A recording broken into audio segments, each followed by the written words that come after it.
Yummy কারি পকোড়া। এটা হচ্ছে আজকের আমার স্পেশাল মেনু। এবার একটা ঘন্টি রাখবো, যেমনই রান্না হয়ে যাবে টং টং টং টং বাজিয়ে দেবো। ইয়ামি কারি পকোড়া। এটা দিয়ে বাইরেটা দেখতে না জাস্ট অপূর্ব লাগে। কতবার যে তোমাদের সাথে শেয়ার করেছি, যাই হোক।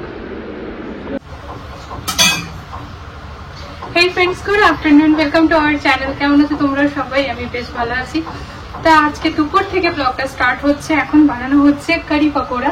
তো ফ্রেন্ডস, আজকে কারির মধ্যে কি কি দিচ্ছি বলো তো? পকোড়া দিচ্ছি, এই দেখো ফ্রিজে ছিল একটুখানি পালক, তো পালক দিয়ে করে কারিটা আমি আজকে ফুটাবো। তো পালক কারি পকোড়া, পালক কারি। তো যাই হোক, তোমাদের সাথে ছোট্ট করে একটুখানি শেয়ার করে দেবো। কারিটা ফোড়ন তো সেমই থাকে, আর পেঁয়াজ ভেজে আমি কখনো কারি করি না। তোমরা ট্রাই করে দেখতে পারো, হয়তো ভালোই লাগবে। তবে আমি করি না, আমার মনে যেন কারির প্লেন ফোড়নেই ভালো লাগে। তো চলো সাথে থাকো, ব্লগটা স্টার্ট করে দিলাম, ভালো লাগবে।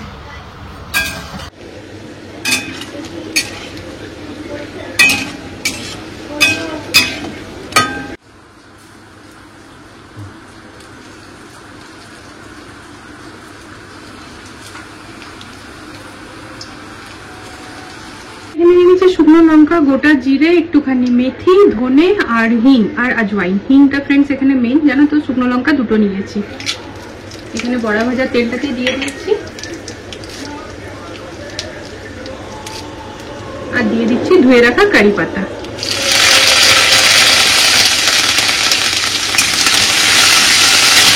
ভালো করে একটুখানি নেড়ে চেড়ে ভেজে নেব।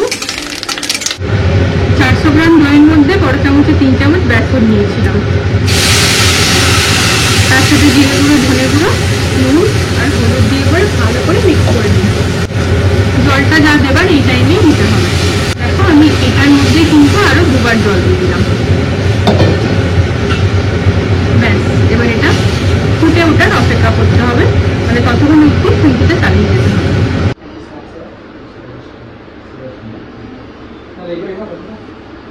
দুটোই চলে এসছে।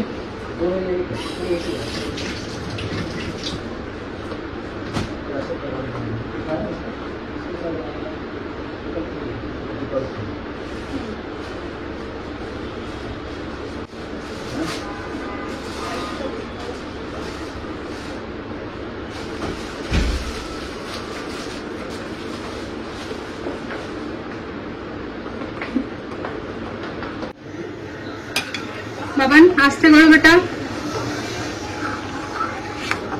তো একটু কিন্তু এটা ফুটে উঠেছে। ঠিক এই টাইমে না ফ্রেন্ডস, আমি এই শাকগুলোকে মিলিয়ে দেবো। খুব ছোট ছোট করে কাটিনি, বড় বড় করেই কাটা আছে। একদম হেলদি হেলদি ভাবে হচ্ছে আজকের কারি। যদিও কারি তো হেলদি, নো ডাউট। তো দেখো এখানে পালং শাকটা মিলিয়ে দিলাম। এবার ভালো করে এটি ফুটুক। এবার একটু দেখিনি কুর্তির সাইজটা ঠিক মতো এসছে কিনা। মিশোটা এমনি নাড়াঘাটা করছিলাম ফ্রেন্ডস, তো একটুখানি চোখে লাগলো, তাই এটাকে অর্ডার করেছিলাম। তো চলো এলো বেশ। তো এবার দেখার বিষয় হচ্ছে সাইজ। এর আগে না আমি যতবার 2-3 বার যে অনলাইন শপিং করেছিলাম, আমার সাইজের গড়বড় হওয়ার জন্য জানো তো আমাকে না পুরো নতুনটা ধরে কাউকে দিয়ে দিতে হয়েছে।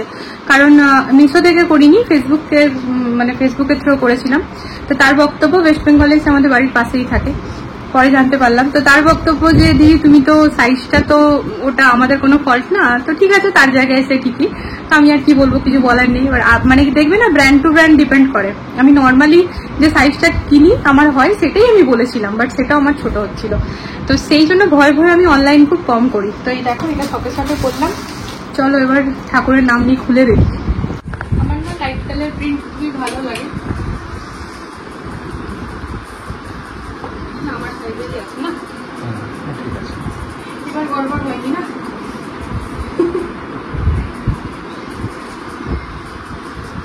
হ্যাঁ ঠিক আছে, ঠিক আছে, এবার পারফেক্ট আছে। নেড়া একবারই বেল গাছের তলায় যায়, বারবার না।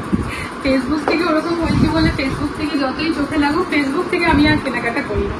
এই কুর্তিটার দাম কত বলবো ফ্রেন্ডস? কত নিল বল? 333, 333। 333। তো এটার দাম কিন্তু 300 টাকায়, মানে একটু ট্যাক্স ম্যাক্স নিয়ে 33 টাকা লাগলো আর কি। 300 টাকা তো বেশ ভালোই আছে বলো সেটটা? হ্যাঁ বল, তোমাকে জিজ্ঞেস করছি। ঠিক আছে, ভালো আছে না? 300 টাকা, 300 টাকাতে আর কি পাবে বলো? একদিন বাইরে খাবার খেলে পরে 300 বেশি খরচা। তো একদিন পড়বে নাকি এটা? একদিন না, ওটাই তো বলছি, মানে লাভেই থাকলাম। চলো দেখি কারিটা। তো এই যে দেখো ফ্রেন্ডস, একটুখানি চিনি দিয়ে দেবো, যেহেতু এটা মানে টক তার সাথে ঝাল, তো একটু মিষ্টিটা না দিলে ব্যালেন্স হয় না। দই দিয়ে করছি তো হালকা চিনি দিতে হবে। তোমরা যারা গুড় পাউডার দাও সেটা গুড় পাউডার দিয়ে দেবে। এবার পকোড়াগুলোকেও অ্যাড করে দিই, তাহলে না বেশ জুসি জুসি হয়ে যাবে, এগুলোর মধ্যে ঢুকে যাবে। পকোড়াগুলো না প্রথমে ভাবলাম যে শুধু মুখে খাবো, তা ভাবছি না কারির মধ্যে মিলিয়ে দিই, তাহলে ব্যাপারটা আরো সুন্দর হয়ে উঠবে। একদম লাস্টে দিয়ে দিয়েছি ঘি ফ্রেন্ডস, বেশ অনেকটা পরিমাণে, আমার ঘিটা ভালো লাগে তাই। আর দিয়ে দিলাম এই যে গরম মশলা, সানরাইজের শাহি গরম মশলা। ব্যাস, আর আমার কারিতে কিচ্ছু দেবার নেই, আমার তরফ থেকে যা যা দেবার আমি দিয়ে ফেলেছি। এবার কারি নিজে নিজে টেস্টি হয়ে উঠবে। লাস্টে অনেকে ফোড়ন দেয়, আমি ওই ফোড়নটা দিই না ফ্রেন্ড। এবার এই টাইমে তোমাদেরকে বলি, আলাদা করে কিন্তু কারি পাতা, শুকনো লঙ্কা, কাশ্মীরি রেড চিলি পাউডার দিয়ে যদি ফোড়ন দেবে তাহলে কালারটা একেবারে রেড হয়ে যাবে। তো সেটার আমার প্রয়োজন নেই, একদম হেলদি ভাবে বানিয়েছি, তাই আর ফোড়ন দিলাম না। কোনো খাওয়া দাওয়া হয়নি, অথচ সবাই বিছানায় এমন ভাবে রেস্ট নিচ্ছিল যেন খাওয়া দাওয়া হয়ে গিয়েছে। সবাইকে তুলে দিয়েছি ফ্রেন্ডস। চলো লাইট বন্ধ করে দিলাম। বরের ল্যাপটপ এখানে খোলাই থাকবে, ও কাজ করছে। আর এই দেখো টেবিলের মধ্যে পড়ে গেছিল একটুখানি সর্ষের তেল, সেটা এখানে মুছে দেওয়া হলো জানো তো। তো খানিক্ষণের জন্য ঘরটা এখন একা ছেড়ে দিচ্ছি, আমরা চললাম লিভিং এ। ওখান থেকে উঠালাম তো এখানে এসে সবাই মিলে শুয়ে পড়ো। চম্পকের একটা বেড হয়ে গেছে পুরো দিনে। একটু চলো, আমার কারিটা একটুখানি ধরে দাও, আমি খাবারটা বেড়ে নিই। যাও, টাকা যাচ্ছে না তুমি। ও না, তুমি চলো। হ্যাঁ, এই হচ্ছে palak pakora curry. Yes, let's experiment. ভালো ভালো কিনা তুমি কি করে জানবে? খেয়ে তো দেখো, সেন্টটা তো ফার্স্ট ক্লাস আছে। সেন্টটা তো আসছে। চলো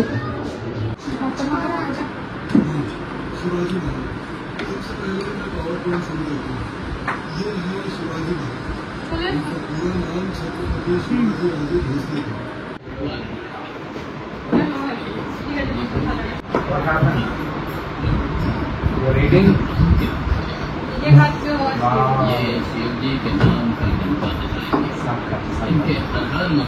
লাঞ্চ করে পরে ফ্রেন্ডস গিয়েছিলাম মেয়েদেরকে নিয়ে পরে একটুখানি সুইমিং ক্লাস, মানে আরো বাচ্চারা আর কি আমাদের গ্রুপে জয়েন করছে। তো সেটাই, বাবুদেরও সামার ভ্যাকেশন এখন চলছেই, তো এখনো আর কি জয়েন করতে পারে আর এটাকে কন্টিনিউ করতে পারে। তো হ্যাঁ হ্যাঁ দেখেছি। তো এবার ব্যাপার যেটা হচ্ছে যে আমার মেয়েদের একটু জলের অসুবিধা আছে, কারণ আমার অসুবিধা আছে তাই। তো চিম্পু তাও বলছে মা করবো, আর চম্পক বলছে যদি ফ্রেন্ডসরা যায় ও যাবে। তো ভালো কথা। হ্যাঁ, তার ওর বাবা পেছনেই পড়ে আছে কি বেটা ভয় পাওয়ার কিছু নেই, এটা তো একটা এক্সারসাইজ, এটা শেখাও দরকার, এটা ম্যান্ডেটরি হয়ে গেছে আজকের ডেটে। রিল্যাক্স হয় না। হ্যাঁ, আমরা সুযোগ পাইনি ওই টাইমে। সেই তো, যাই হোক তো কথা বলে এলাম, দেখা যাক ওইখানে বাবুদেরকে দেবো, তো ওইখানেই কথা বলতে গিয়েছিলাম।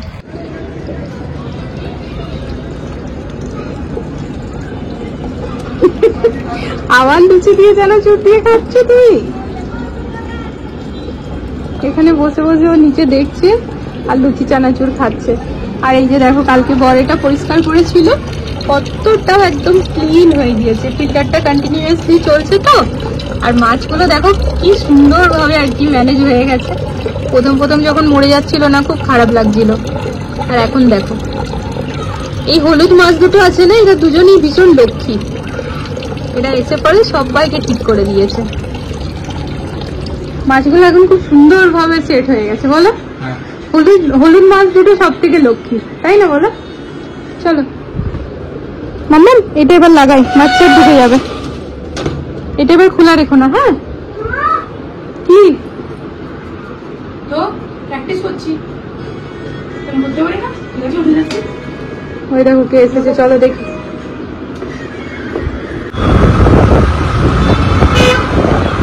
এসেছিলাম ফ্রেন্ডস একটা স্লিপার নিতে, এই যে নেওয়া হয়ে গেছে, বাড়ি যাচ্ছি। মাথার মধ্যে ঘুরছে সমোসা খাবো কি, চলো দেখি খেয়ে নি।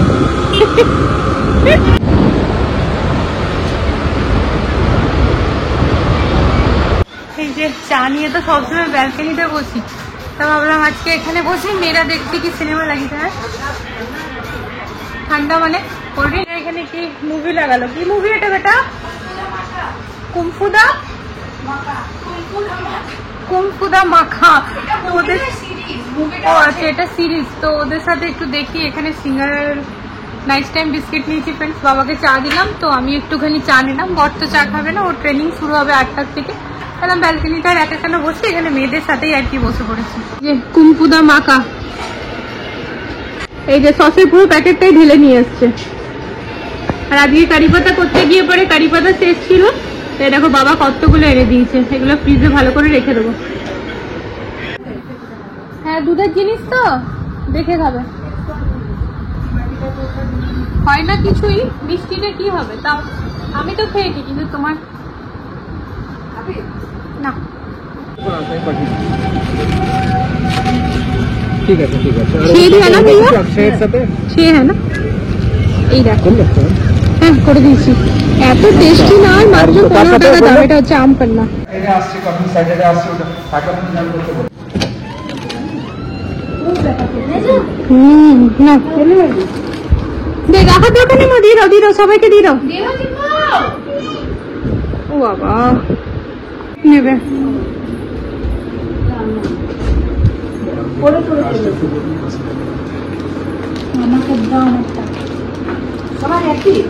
হ্যাঁ, খেতে খুব টেস্টি এটা। দাদাকে দিয়ে আসো। ওই যে এটারই কথা বলছি, আম পান্না চুস্কি, দারুণ খেতে। এটা না পাবে কোয়ালিটি ওয়ালসে পাবে, ভালো খেতে না, খুব টেস্টি। কালকে খেয়েছিলাম, কালকে খেয়েছিলাম, দারুণ লেগেছিল। দাঁড়াও লাইটটা অন করি।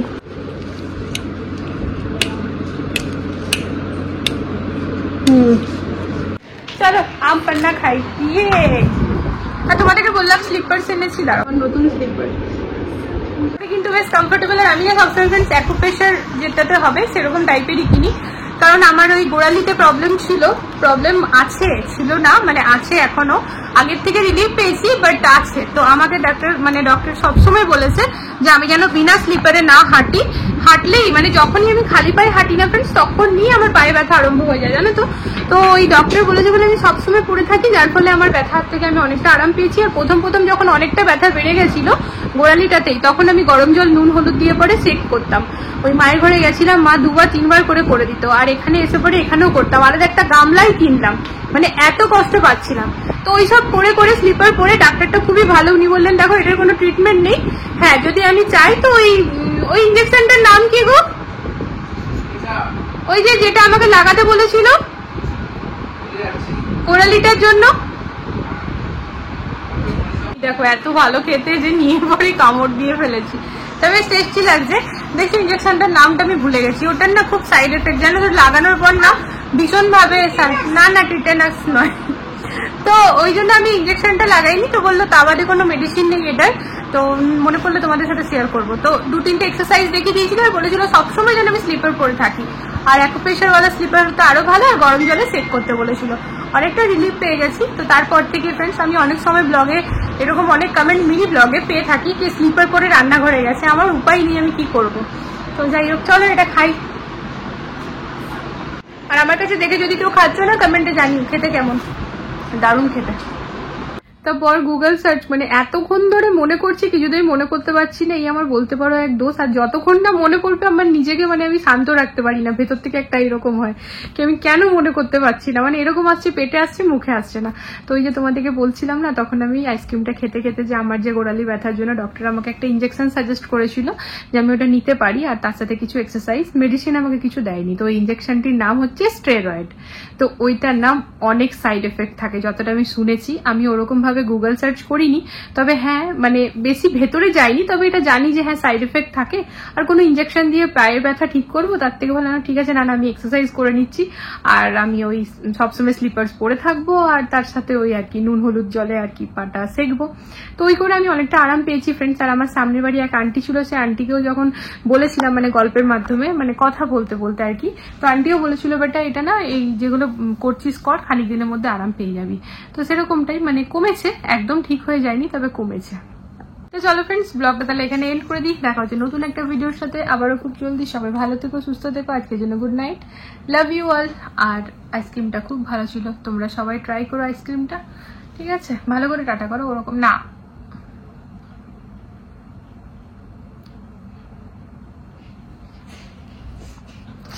টাটা।